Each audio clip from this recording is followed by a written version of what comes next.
Okay, everyone, welcome to day two. Day two, redemption and grace. Paul is a perfect example of how God can redeem the lost chapters of our lives.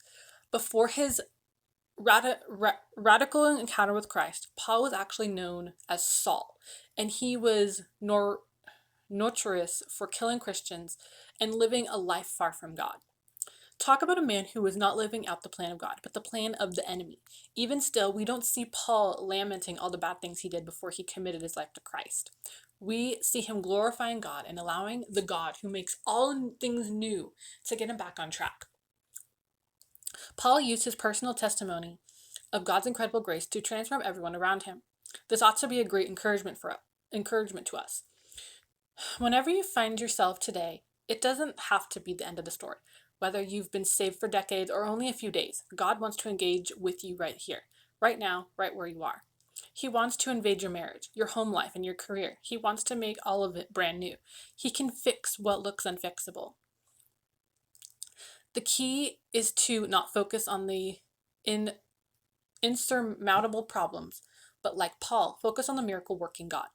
Romans 8:28 tells us all, and we all know that in all things God works for the good of those who love him, who have been called according to his purpose.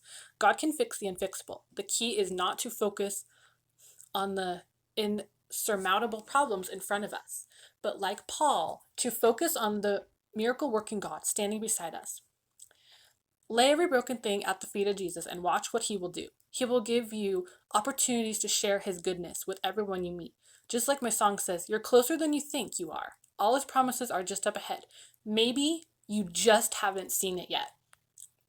Sometimes we have to contend for God's promises before we see them. If you're feeling frustrated and deflated when you take inventory of your life because you're not where you thought you'd be by now, take heart. It's not over. You could be moments away from the breakthrough you've been praying for.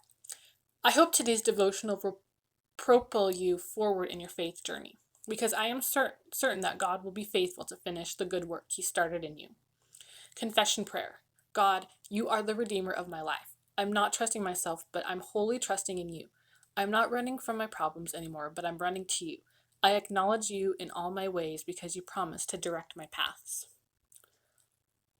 And here's Romans 8:28. And that is the end of day two.